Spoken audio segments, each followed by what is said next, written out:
how much money did you win and you brought to Cagayan de Oro? 请问你总共赢得多少钱？那个价格是多少？然后你带去Cagayan这笔钱是多少？什么？你在Okada 赢得的这笔钱是多少？反正我总的那天本来我那140万有40万是我自己的啦。那天就是等于说赢100万加在一起就140万这样。所以你赢得100万，你赢得100万对吗？啊，就是。So what the amount that I won is 1 million pesos, and then the 400,000 was already part of my money, my own money. So I just put it together, and it became 1.4 million pesos. So you brought with you from Manila to Cagayan de Oro 1.4 million pesos. To Manila from Cagayan. 所以你从 Cagayan 然后到 Manila 飞往 Manila 这个航班，你一共带来这个140万对吧？对。Yes, that's correct. The total amount that I brought from Cagayan to Manila is 1.4 million pesos. Is that right after you have won? 就是你赢得之后，就是带来了这么多钱对吧对。？Yes, that's correct. Oh, when did you win? What date again, please? 什么时候赢得这笔钱呢？应该是17号。That was around the 17th. 因为16号我有打，就是打到17号赢了。我18号回卡加也还是17号，应该是17还是17号，应该是17号晚上赢。What I remember is on the evening of 17th, so I won the money on the evening of 17th, and then on the 18th, I went back to Cagayan. With 1.4 million. 你赢得是一共是100万对吧？对，100万。 It's only 1 million pesos. Oh, can you ask him if he can teach me how to win? 能不能教 Let's ask 他？ him. 能不能教他 Because 如何 he's 赢得这笔 He's 钱？ very lucky. 就是在老虎机如何能赢得这笔钱？他这种老虎机吧，打有时候他会中那个，就是反正 Okay, finish. You just have to press. Okay, that's it. We're only up to 12 midnight. Otherwise, you pay for all the dinner. Oh, 我们要必须 What's your last 准时 question, 结束。 Congressman Ortega? I'm okay, Mr. Chair. Okay, Thank you. thank you. Okay, thank you. So, the next interpolator is Congressman Chino Almario. You have 5 minutes. Thank you for the 5 minutes that you will allow me, Mr. Chair. Good evening to everyone. I'd like to redirect, in the interest of national security, as what was mentioned earlier by Deputy Speaker J.J. Suarez, I'd like to direct my questions to Ms. Alice Guo. Ms. Alice, aware naman po kayo that you're still under oath. Tama po ba? Yes po, Your Honor. And Sige, please go and on. Your Honor, I cannot disclose too much because I have 8 pending cases po at the court din po. Okay. And alam mo ba yung may mga statements kayo na nasabi nyo dati sa mga previous hearings in both the Quadcom and the Senate na naging natuklasan na kasinungalingan? Tama po ba? Anong pong statement po, Your Honor? Well, the nationality, your parents, and the like. Tama po ba? Hindi po, Your Honor. Okay. Pero now that we're here and almost closing on this na rin, willing ka ba na magsalita ng katotohanan sa Quadcom na ito? Your Honor, ano pong question po? Willing po ba kayo na magsalita ng katotohanan sa Quadcom na ito? Now na patapos na itong lahat. Opo, Your Honor, I have pending cases po at the court. So, anything po na sasabihin ko po dito sa Quadcom might use against me. So, Okay. opo. Alright. Pero even if na alam mo na may alam din yung Ministry of State Security, willing ka rin ba na mag-confess ng katotohanan sa Quadcom na ito? Your Honor, pa-specify ko po sana yung question po. Yeah. Para I know paano din po ako makahelp po. Okay. Sige. I'd like to direct your attention po sa ating screen. Can we please flash? Kilala mo ba tong si Xie Zhijiang? Hindi po, Your Honor. Hindi po. Okay. I'd like to put that on the record, Mr. Chair, na hindi po niya kilala the person in question na si Xie Zhijiang. Nung nakarang mga hearings, and I'll just put this on the sideline lang because I will touch back on this one again, Mr. Chair. Nung nakaraang mga hearings, sinabi niyo po sa Senado and dito sa Congress na ikaw ay Pilipino. Tama po ba? Yes po, Your Honor. And sabi niyo din na dito kayo lumaki. Tama po ba? Yes po, Your Honor. Dito kayo ipinanganak. Tama po ba? Yes po, Your Honor. I have my Filipino birth certificate po. And dito din kayo, Pilipino din yung mga magulang ninyo po. Ang alam ko po, ang nanay ko po ay Filipina po. Okay. And yung tatay mo? Tatay ko po ay Chinese. Okay. Now, let's circle back a few years before, more recently, yung sa pagtakbo ninyo bilang mayor po. Ano ulit yung naging rason ninyo kung bakit kayo gustong or bakit kayo nagdesisyon na tumakbo bilang mayor ng Bamban? Your Honor, unang-una po, Short answer lang, Miss. yes po, tatlo po kasi yung yung sagot ko po dyan. Isa po sa tatlo ay childhood dream ko po. Pangalawa po, sa Bamban po ko lumaki, gusto ko somehow makapag-share din po ng kung ano pong meron ako. Gusto ko rin po natulungan yung mga kababayan ko po. Pangatlo po, tinulungan din po ako ng former mayor din po namin sa town para sa kampanya din po. Okay. And saan kayo kumuha ng pondo para tumakbo bilang mayor? Your Honor, 37,000 po ang aming voters. Hindi po ganun kalaki. So, saan lang kayo kumuha ng pondo? Kasi kailangan ng pondo, di ba? Para magkampanya. So, saan kayo kumuha ng pondo? Your Honor, kumuha po ako ng pondo sa negosyo ko po. Okay. And itong negosyo is... Your Honor, lahat po ng negosyo ko po, sinampan po nila ng AMLAC. So, I invoke my right against self-incrimination po pagdating po sa business po. Okay. Can we show the next slide? Gusto ko lang pakita. So, confirm niyo po, Miss Alice, na kayo po ito sa likod po ng Ford F-150. And yan si Cassie, na nakasakay din ng Can-Am. Ano ba yan? Riker Sport 900? Tama ba? Your Honor, hindi po yung campaign. Yan po Ano ay town fiesta po namin. Town Fiesta lang. Opo. Okay. So, very interesting. Kasi from what I remember, kasi ako mahilig ako sa kotse, pero yung kotse ko is a 2003 Camry. And medyo may kamahalan din yung mga nakikita natin dito sa pictures. But sige na lang. So this was a fiesta naman din and very festive. Pero kayong dalawa yung nasa picture, tama po ba? Yes po, Your Honor. Okay. So you lahat ng mga funding na nakuha mo for your campaign, galing sa sarili nyo, sa businesses? Yes po, galing po sa sarili po lahat, Your Honor. Okay. Now, you didn't ask for any funding from any Chinese person, Filipino? Never po. Okay, sige. Filipinos po, may mga friends po na tumulong in kind. Pero finances po, wala po. Okay, sige. Now, Mr. Chair, if you would allow me, I'd like to show a video to everyone. This is from Al Jazeera. And if I may, Mr. Chair, also request humbly that this may not be taken out of my time as this is very revealing also in nature, if it's okay, Mr. Chair. Certainly. Thank you, Mr. Chair. Congressman Almario, the better Almario. Anyways, please, Comsec, can we please play the video? 我接收到很多这个中国公安部和“一带一路”的这个机密啊，一些事情呢还和最高层的未来有关系。我被送回中国一定会遭到灭口。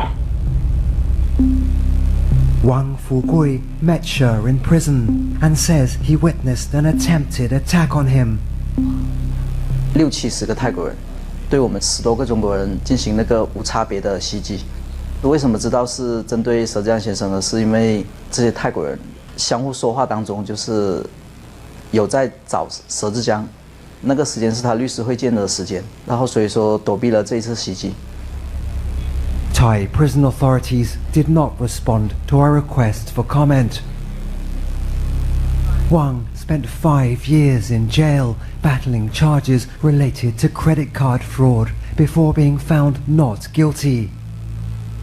He says he became good friends with She when they were placed in the same cell.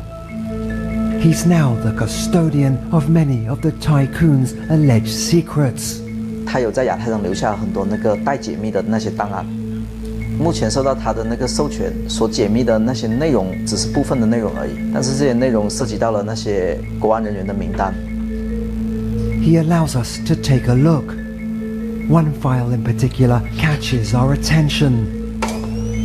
It's a dossier about Guo Huaping or Alice Guo, former fugitive and embattled ex-mayor of a small town in the Philippines.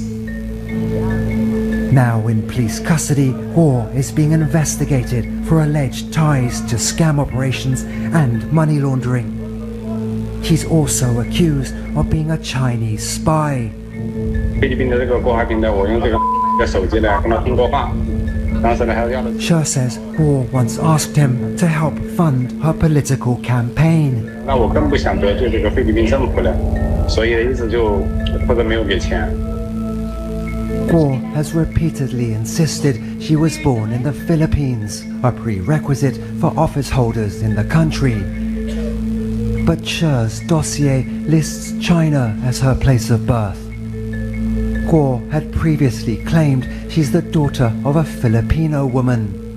But according to this document, her mother is a Chinese citizen called Lin Wenyi.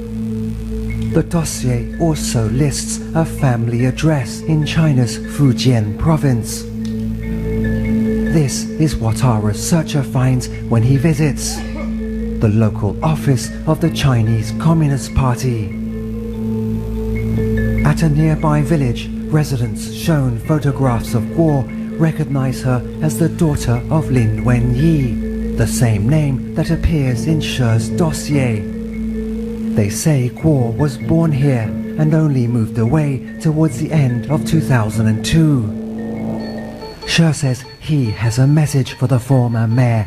郭华平跟我是不可信的，我们两个你看一下，曾经都为这个国安部卖命，你看看我的下场，要想不必灭口呢，就把真相呢，也告诉全世界。China's Ministry of State Security did not respond to our request for comment. Neither did Alice Guo Huaping. So, Mr. Chair, I'd like to point out to this committee that even if we have been making our own researches, pulling up our own inquiries, this is another source from a completely different party and is unrelated to what we do. Pero nagkataon that the person named She Kailun, who si She Zijiang trusted with the encrypted files, showed to Al Jazeera that there is a dossier confirming that there are Chinese spies all over, at least in this case Myanmar, but here also in the Philippines, and undoubtedly shows Guo Huaping. In the picture where she was born, even her mother, and the name of Lin Wenyi. Mr. Chair, again, we were told, kanina nagtanong tayo kung lumaki ba si Ma'am Alice dito sa Pilipinas, kung dito ba siya ipinanganak, kung Pilipino ba yung mga magulang niya. She first said na dito daw siya lumaki, which is false. Because paano malalaman or ma-identify ng mga tao doon mismo sa address sa Fujian na nakilala nila si Alice Guo o Guo Huaping as anak ni Lin Wenyi nung pinakita nila yung picture ni Guo Huaping sa kanila. Number 2, tinanong, natin kung saan ba siya ipinanganak.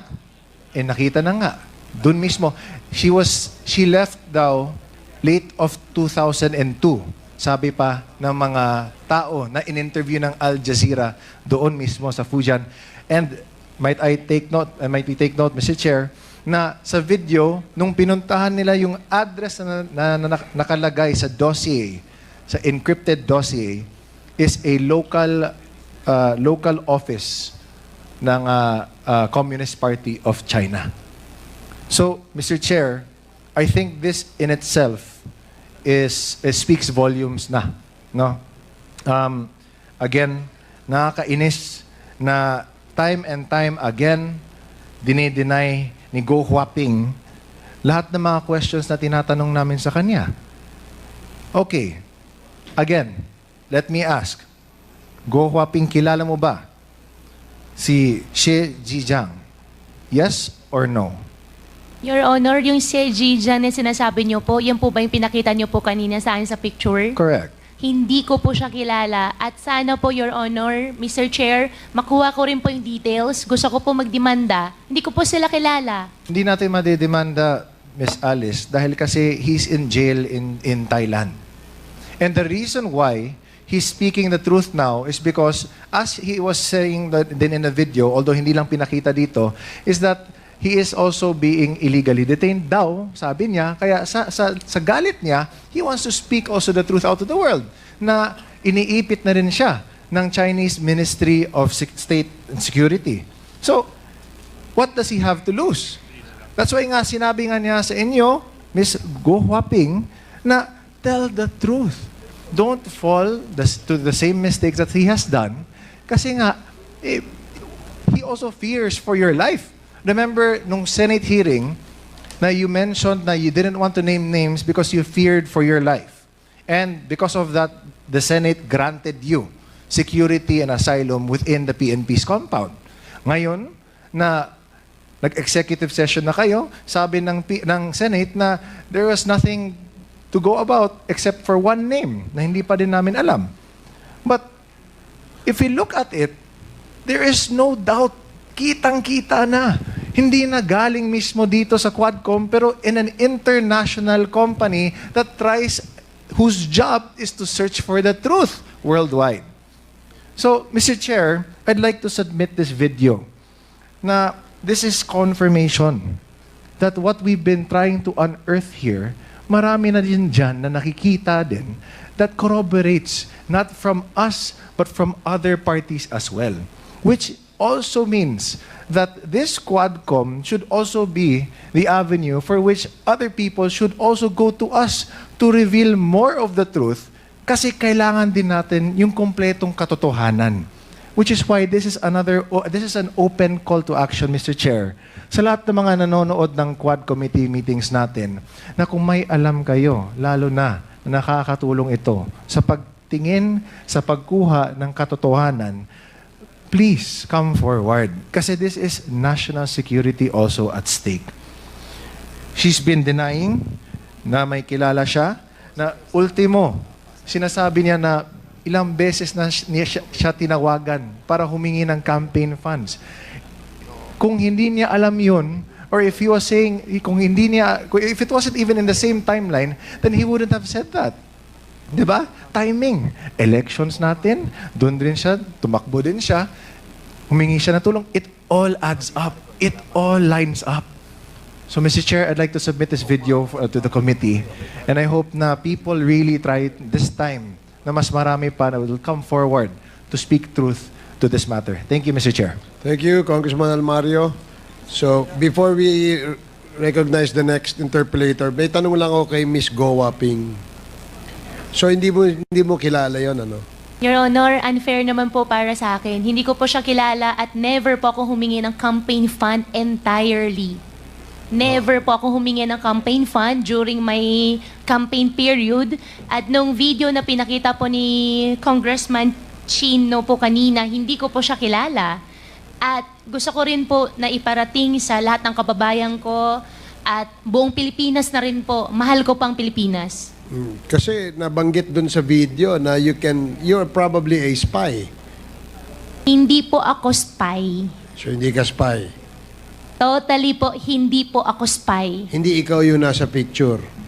Hindi po ako spy, hindi po ako nasa picture, at hindi rin po, Your Honor, ako yung sinasabi niya. Kasi In fa- yung parang pinakita niyang dokumento, I don't know if that is a birth certificate from China, it clearly shows a picture that resembles your feature. Di ba? So, 1, 2, pangalan mo, yung Go Waping. Tapos yung place of birth mo, nakalagay daw doon. Nakalagay, China di ba? So, how will you now tell us and convince the Filipino people na ikaw ay hindi spy at ikaw ay hindi involved dito sa Pogo? Your Honor, I think our government agencies can prove din sa darating ng araw na hindi po ako spy dahil hindi naman po talaga ako spy. Secondly, yung tao po na nasa video po kanina, I'll find way para, hindi ko po alam kung paano, pero I'll talk to my lawyer, especially the network, magdidemanda po ako. Okay, sige. Thank you.